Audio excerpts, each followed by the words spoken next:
This channel is supported and made possible by contributions from viewers like you. Thank you.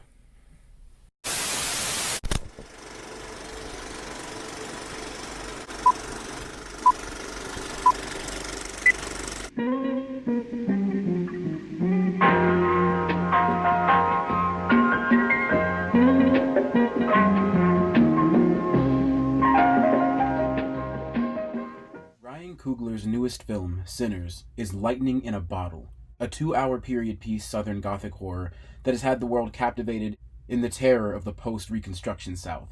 I've seen it twice now, which I think qualifies me to post my hot takes, and I have a few.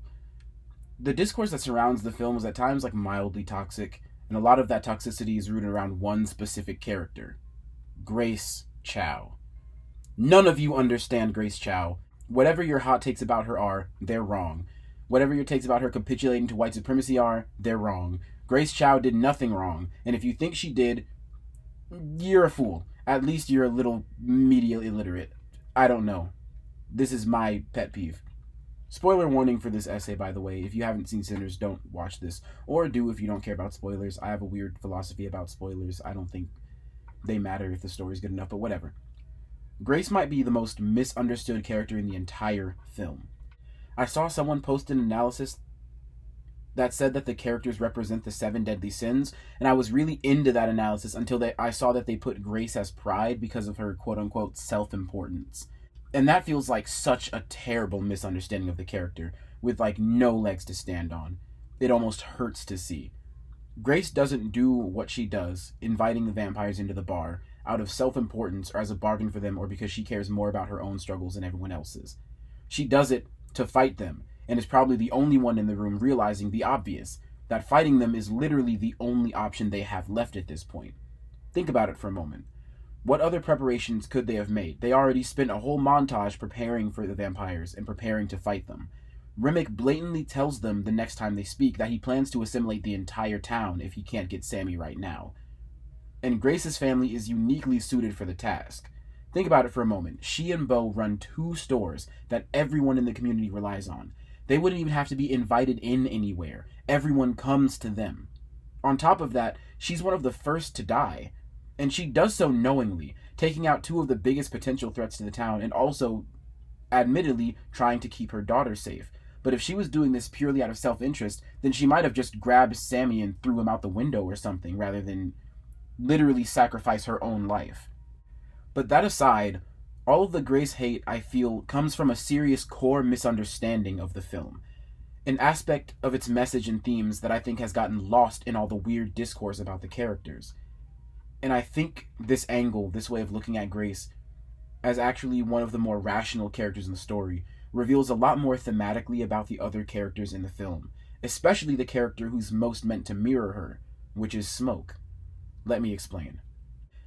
Before I can get all the way into this hot take and into the meat of this essay, we need to discuss the film's themes, because I can't explain why Grace was right without explaining what the core of this film is about. Many people have said this film is about assimilation, and I don't think that's wrong.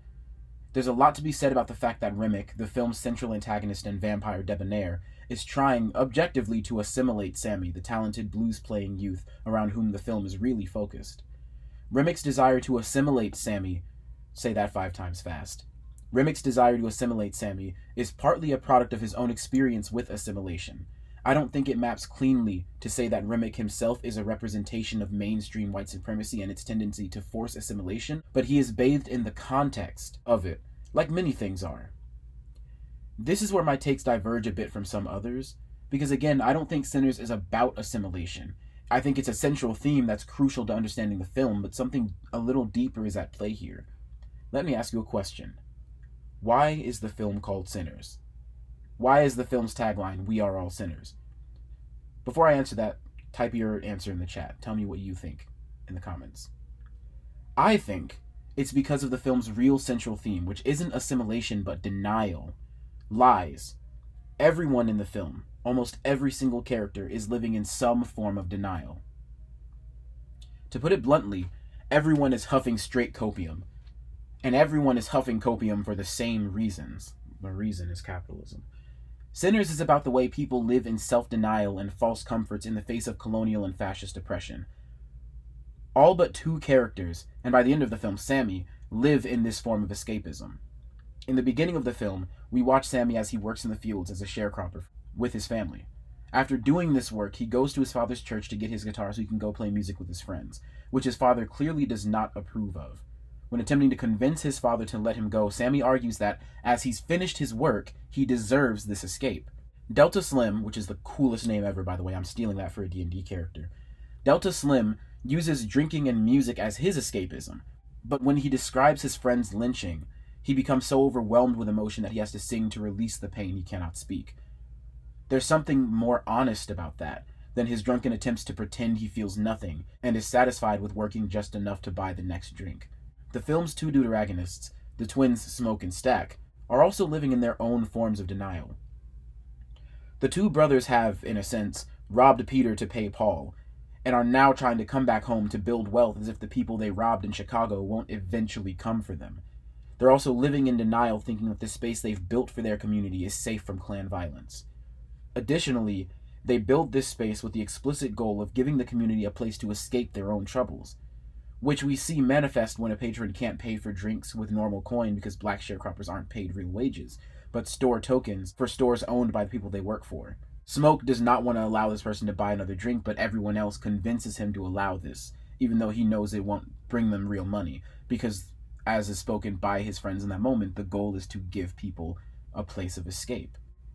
Smoke and Stack are really fascinating here because both of them are living in denial, living lies, not just because of who they owe or their seeming belief in their ability to always outrun danger, but how they behave toward the people around them. Smoke, while being the more honest and logical sibling, is still living in denial that he can, 1, control Sammy and his choices and make sure that Sammy doesn't make the mistakes he made growing up, because Sammy's going to be his own person, and that's just a part of growing up that Smoke is having a hard time accepting about his younger cousin.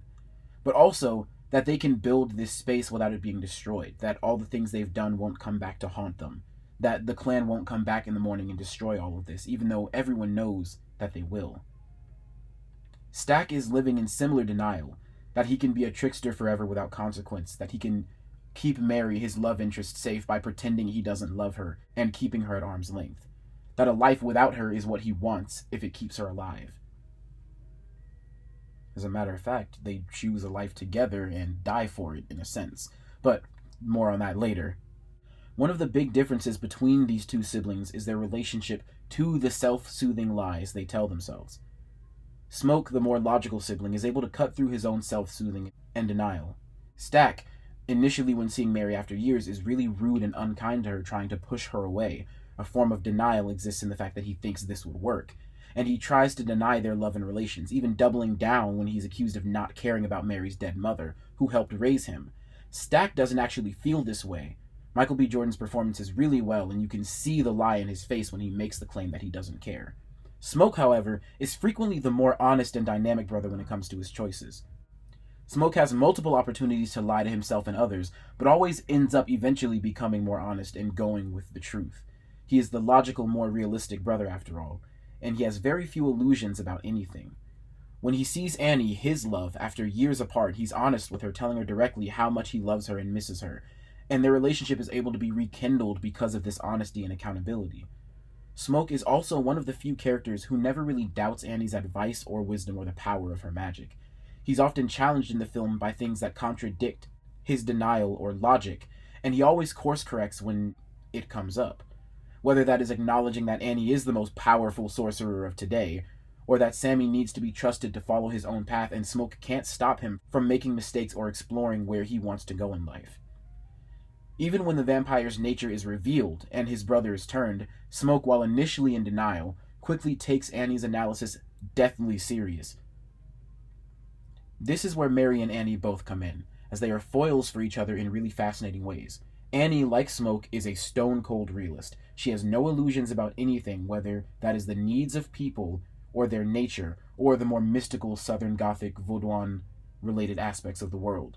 She is the wisest character in the film, often bringing Smoke back to a more logical mode of thinking when his denial overtakes him. Annie is the first to deduce what the vampires are, the only one who knows how they work, and the only one with the foresight to prepare for her own inevitable death. There's a moment where Smoke questions her magic, saying that if he really is effective at protecting him as she claims, why couldn't she save their child from death? And Annie answers honestly, she doesn't know. She can't say. And she's just as hurt as Smoke is, but she knows her magic protected him. And so does he, even if he won't initially admit it. That's why he kept wearing her charm. Annie's honesty and clarity leads her to her own death, but willingly and knowingly so. She would rather die honestly than live in denial as a vampire. This clarity rubs off on Smoke, who makes a similar decision at the end of the film, allowing his own death rather than living in denial. Mary lays on the opposite end of the spectrum. Not only can she not reach past Stack's denial, but she is living in her own. Mary is in denial that her relationship with Stack is genuinely dangerous for them, especially when she's married. Her publicly flirting with him as she is married to a white man is honestly incredibly dangerous for them both, but her ability to walk between communities with a degree of freedom makes her a bit blind to the danger that it poses for those around her. It is that assumption that she is safe because she passes as white that gets her turned into a vampire and makes her a danger to the community. Remick and Sammy also both live in forms of denial, and similar to how Smoke, Stack, Annie, and Mary foil each other respectively, Remick and Sammy do the same. Remick is in denial, pretending that he can reconnect with his own ancestors by assimilating Sammy, which might not even be necessary if he simply respected Sammy's autonomy and, asked nicely. But by turning Sammy and connecting him to his weird vampire hive mind, he would basically be cutting Sammy off from the very connection he wanted to experience. Sammy would be dead. Even the people he has assimilated, he isn't letting them practice their own cultures. Instead, he's directing them like puppets and extras in a performance that centers and comforts himself and his own culture. He's in denial, thinking that what he's achieved through vampirism is life, that he possesses a soul to commune with his ancestors with in the first place now. Remick's fascination with Sammy and his music isn't meant to be read too deeply as a racial allegory by Coogler in his own words, but that doesn't mean there's not something to read there. And there is something fascinating about the way that Remick, an Irish victim of colonialism, attempts to build a counterculture or cult of people who exist outside of that system, but fails to see how he is mimicking that very structure, creating a community of predominantly people of color who have no will outside of his will, who exist to comfort and entertain him, while he convinces himself that he is different from his oppressors, and that these actions will reconnect him to what he's lost. Remick is chasing a false comfort. Remick is exemplative of the way that many white people find comfort and solace from oppression by parasitically living off of the cultures of people of color, an example of this being white queer people who parasitize black culture as a strange sort of response to their legitimate marginalization, or feel overly familiar with black people for the same reason, thus losing their ability to understand how they are still a part of the racial dynamics around them, often in harmful ways. Remick may have a level of respect for black people and black culture and want to feel in community with them, but his method of gathering that community by stripping autonomy, and his motive being his own satisfaction and comfort, make him no different from the exploitative employers paying the black people in the town with wooden coins, or the Klansmen who hunt black people during the day while the vampires hunt us at night. So here I was, poet of the world. The white man had discovered poetry that had nothing poetic about it. The soul of the white man was corrupted, and as a friend who taught in the United States told me, the blacks represent a kind of insurance for humanity in the eyes of the whites. When the whites feel they have become too mechanized, they turn to the coloreds and request a little human sustenance. At last, I had been recognized. I was no longer a nonentity. Frantz Fanon. Sammy's preacher father similarly offers hollow comfort to Sammy. The film opens with us watching an injured Sam run into his father's church, seeking safety and comfort and healing.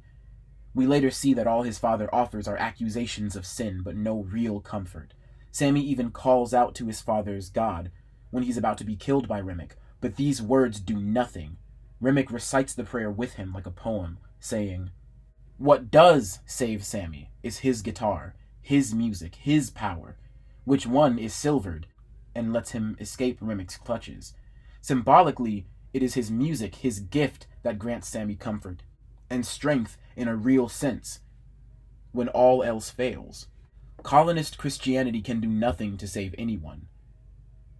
In a smaller moment with a similar message, Delta Slim sings to comfort himself after recounting the trauma of his friend's lynching.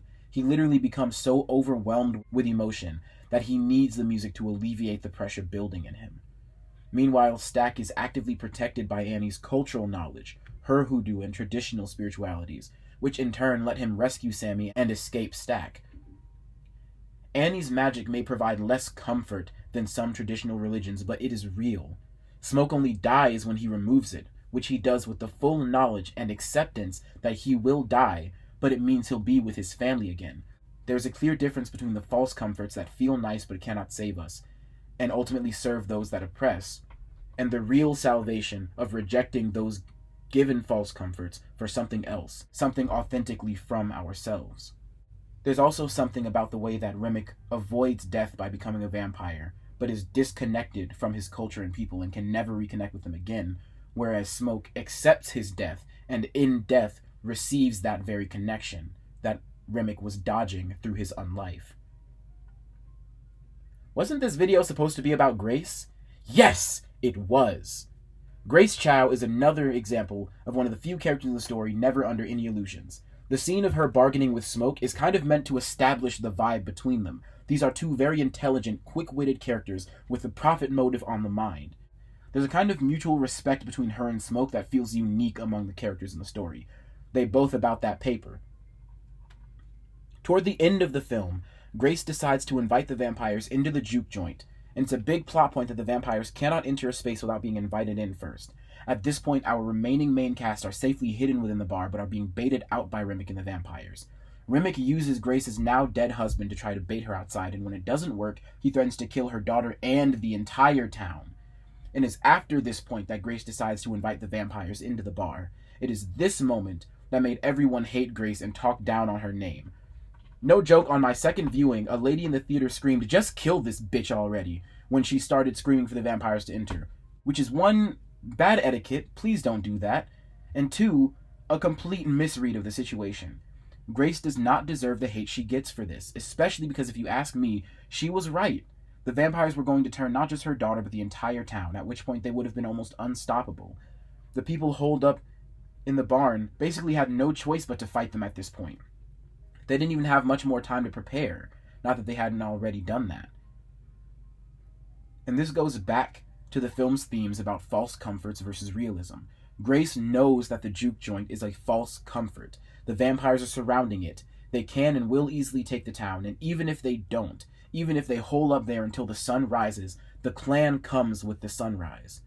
There is no real safety in this room, only the illusion of it. But Grace knows that if she and her husband die, her daughter is safe because the two main people who could trick her are dead. Grace knowingly chooses to fight even though it means her own death, which is the exact same decision that Annie makes just a few minutes prior and Smoke makes later on. And just like Grace, Smoke has to kill his loved one to make sure she doesn't become a vampire after being bitten. Grace dies knowing she's done the right thing and will be reunited with her love, exactly like Smoke does. Grace, Smoke, Annie, and Beau all somewhat mirror each other's fates. It is through them that the story illustrates one of its central themes, that it is better to die in honesty and clarity, having done what's right, than it is to live in denial.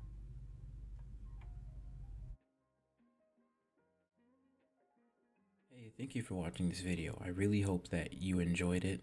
If you would like to support me as I make more content like this, you can go on Patreon and support me directly via the different tiers there. You get access to things like behind the scenes content, early access to videos, videos that are unreleased on the channel, scripts, writings that don't get turned into actual fully fledged videos, their short stories, whatever.